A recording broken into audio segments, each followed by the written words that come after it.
All right, so as you can see, front end of the car is off. Fenders, hood, bumper, everything is off.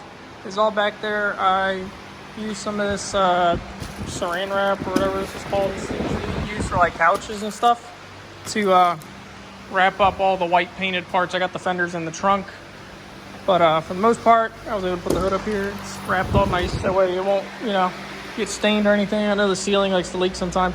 So you guys know what's going to happen. Our last time out of the track, car didn't even want to do a burnout. I know this little motor is tired. I know it's got good compression. I know the motor's fine. I know the motor itself is fine. But I know the trans is weak. I have another trans that came out of here with the factory trans. But what's the point in going through all the work and putting another automatic trans in here just to go back out and run, another 12 something when I can drop the LS in there, go a low 11, and then on nitrous we're gonna go 10s and hopefully 9s someday. But we've got 2 months left in the season basically for racing at the drag strip, so we're gonna see if I can get this thing swapped within the next week or two and maybe be able to make our first shakedown pass on the car with the LS on motor, no nitrous. Obviously, the nitrous kit is staying in here. Obviously, the nitrous kit is probably going to stay in the same location because, as you saw on, well, I actually didn't show you guys, where my adapter is, my fuel rail is, it is in the same spot where this little NCP port would come off of the fuel rail. So it's really easy. So I don't have to really change anything on the nitrous setup except for I'm putting the fogger in the throttle body, like a couple inches in front of it. I'm going to make something for it. I might even be able to use that, but I don't think so, because that's kind of small and I don't really want to, intake, I guess. I don't know what I'm going to do, but let's get into taking this thing out. Now, before I get into tearing this thing down, I want you guys to have kind of my game plan that I plan on doing with it. I'm going to, one, be disconnecting the AC stuff.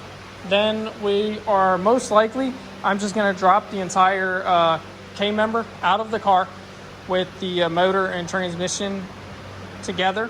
That way I can just lift the car up out of the way. I have a hoist up here. I'll put the engine hoist on there. It'll lower the whole damn chassis down and we'll be able to set it on 4 jack stands underneath the car. I'll be able to bring in the LS, mock it up where I need it, notch it, and then everything will go back into the car the same way it came out. It shouldn't be too hard. It should be fairly easy. As you guys know, the back of the LS motor is, there's nothing really behind it. There's like one port on the back of the intake. I might have to notch the firewall for it, but for that, we'll get to it when we get to it. For now, I'm just trying to get this motor and trans out and get the new motor and transmission mocked up in there. All right, guys, a lot has happened. I didn't film it all because it seems like really boring shit. I'm just pulling a V6 out of a fucking Mustang. Ain't nothing new. So here we are. I'm about to drop the K-member. I've already got the trans disconnected, the drive shafts over here, obviously all the coolant stuff, AC stuff, intake, battery tray, coils. Most of the wiring harness just stays on the motor, and the only wire that's separate from the motor is the power wire for the alternator and the starter. So that's about it.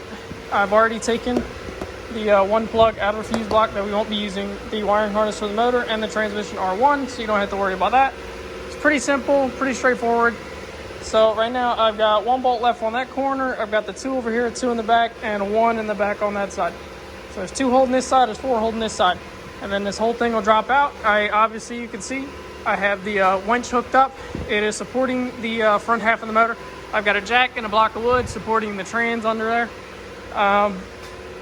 Lots to say. I'm tired, out of breath, if you can't tell. I'm really excited. I can't wait to drop this thing out of the car, and I'll start time-lapsing it now. I just didn't think you guys would want to watch me pull a V6 motor out of a Mustang.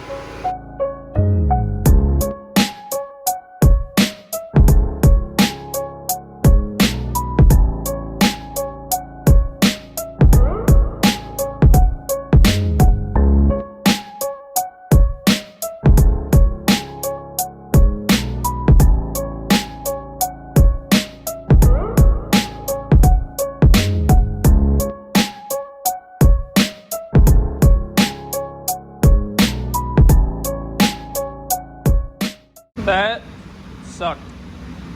Alone, that sucked ass too. But as you can see, we're left here with our factory S197K member that weighs a shit ton. I should go tubular, but that's $548 for an AJE K member that I don't feel like spending right now. And I do have the 3-valve motor mounts and the plates already on the LS, so I can put it on this K member. We are going to have to notch out right here for the oil pan.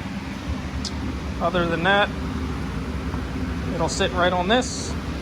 Maybe down the road we'll go tubular K member and tubular front end. I forget which company makes a tubular front end, but that's like later on down the road. This, that, and that. I'm tired. I'm beat. I cleaned the floors because I made a fucking big mess with cooling, you know, power steering, everything in the fucking book. But as you guys see, it's out. There's a lot of fucking room in here. You could probably put a Hemi in here easily. Hellcat swap the S197. I know it's probably been done somewhere, but there's plenty of room. Maybe not plenty of room between the shock towers, but I don't know. If you could fit a big block Ford in here, you can fit a fucking Hemi in here easily. I wonder if no, people probably done a 481X too, but I don't know if they're doing a stock front suspension. There's definitely a lot of room. Tomorrow I'm gonna clean all this up, take off this heat shielding bullshit, get rid of the emergency brake cable, because we're not gonna use it anymore. But I still gotta come back here, remove all of the EGR shit and the stuff for the evap for the gas tank and bullshit like that. Up here, I've already got it all out. The only thing for evap is that little canister right there for the evap purge and everything. There's nothing else in the car. AC is out. Heater core lines are right there. Those are the lines for the AC compressor for, you know, for your AC and stuff like that. I'm gonna bring the car down for you guys and you guys can see it from the top. All right, and this is from above.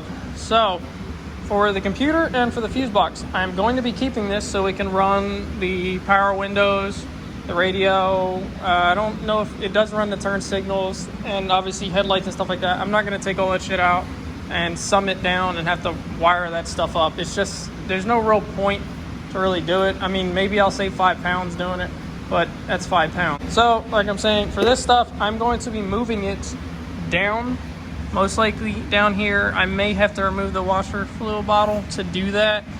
As I was saying, I did want to keep it. Maybe I'll be able to relocate it to another spot or something, but I know there's a bunch of people that relocate their fuse box and stuff down here on this. I also started removing this front support. It's a pain in the ass. Ask anybody in the community that's removed this bar. It sucks. This one was crushed. I found that out a little while later after buying the car and pulling the bumper for the first time, that had been hit.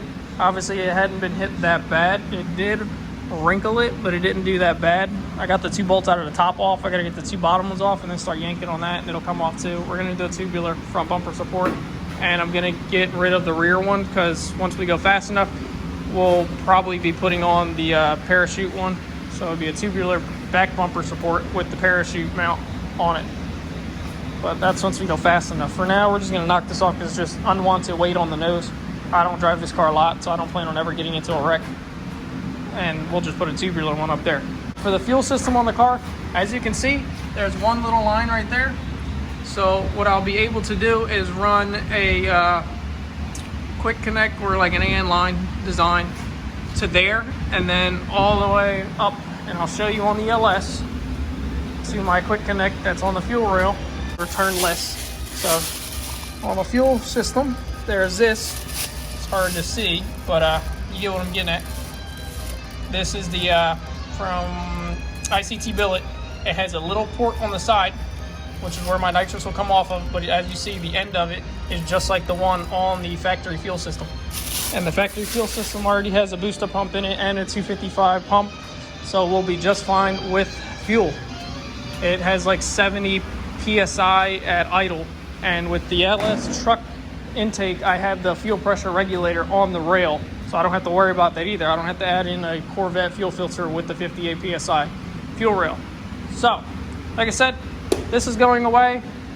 Obviously the brake stuff is staying here. I can't do anything about it. It's unwanted weight unless I go manual, but again, street car, and I'm trying to do it cheap. I'm cheap, I ain't gonna lie. Not $1 million man. I'm gonna clean all this up. I'm gonna respray the towers with that blue that I love. I swear I do, I love the blue. All the other extra stuff we'll be doing black again.